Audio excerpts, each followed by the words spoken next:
Bukas ng umaga, nandito kayo. Yes po. Yeah. Vlogger kayo, sir. Vlogger kayo, no? Hanggang sa ilalim. Kasi nasa ilalim yung picture niyo, mami. Hindi ka dyan, ma'am. Nabigyan kita na.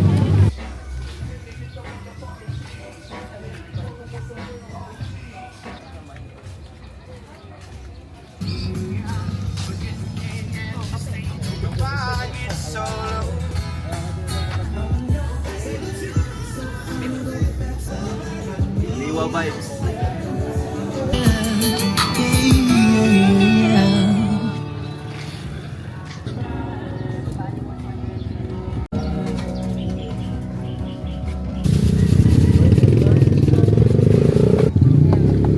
Akala ko display lang siya. What's this? Kaya nga eh, sabi ko, yun na pala talaga yun. Okay.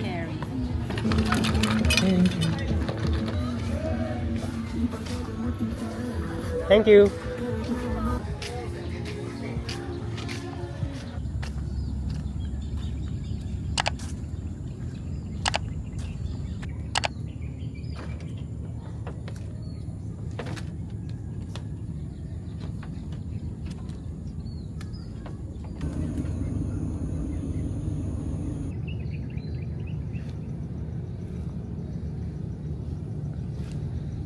By the way guys, nandito ako ngayon sa it's a place called Hanan Private Villa here in Zambales.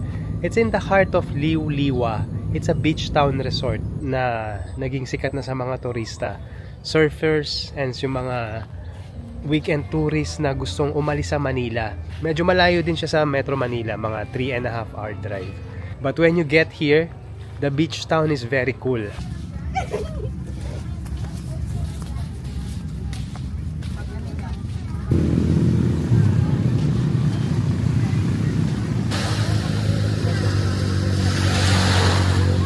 And also, the house itself is very cool. Mamaya bibigyan ko kayo ng tour na itong house kung saan kami nagsistay.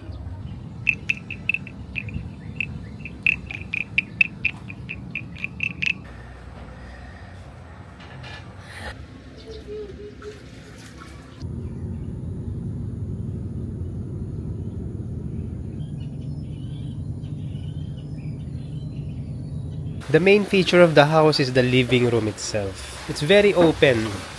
All three walls are open. Nabubuksan yan. These are all sliding doors. Tapos, sa gabi, pwede mong isara. But the house itself is very open.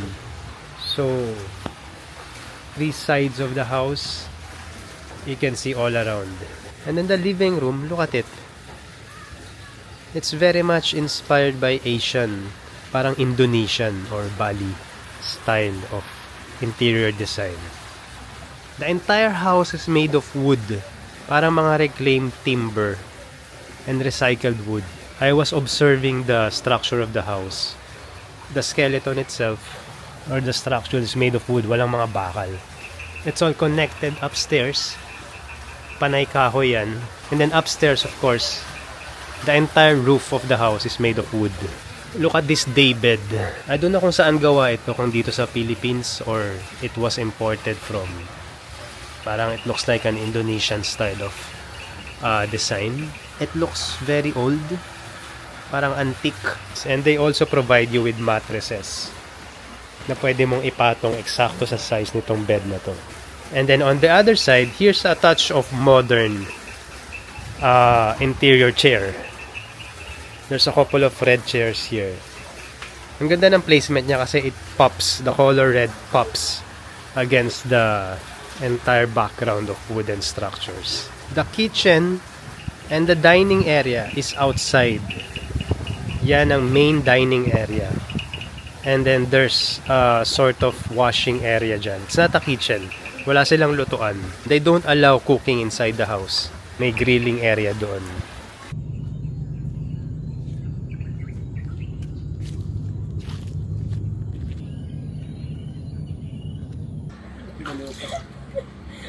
So marami silang mga gamit dito, no? Meron kang mga cups of coffee, may mga baso dyan, may mga utensils, there are chopsticks, there are plates and bowls, there's even a placemat here, and a lot of glasses here. So, hindi mo na kailangan magdala ng mga kitchen stuff or kitchen utensils if mag-check-in kayo dito. On the other side, they have a mini fridge. They have beers here na nakastock. I don't know if I'm allowed to drink this. I didn't ask. Hindi ko alam kung pwedeng inumin yan or if it comes with a payment sa house. And then they have here some toys, Jenga, Scrabble. And then kung mapapansin nyo, etong structure na to, it's shelving under the stairs. Ito yung staircase papunta sa taas. Yung hagdanan niya is the type of stairs na stagger. Ano ba tawag dito? I don't know what it's called. It's staggered. So, when you go up, it's a loft style area. Actually, ang ganda ng lighting and ambience niya kasi yung mga window is made out of colored, parang, it's not glasses, it's plastic boards. So, yung light, nagfi-filter siya, papasok dun sa loob ng rooms itself. So, there are 3 beds here. 1, 2, 3. Isang malaking bed at saka dalawang smaller beds. I guess you can sleep about 8 people up here dito sa taas. They have aircon.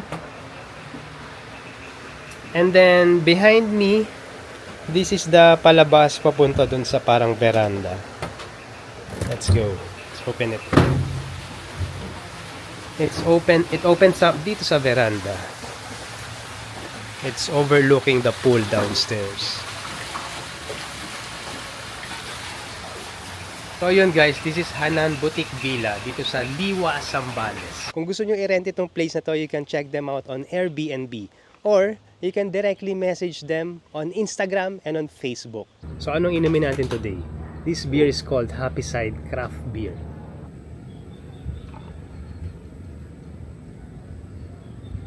Cheers guys.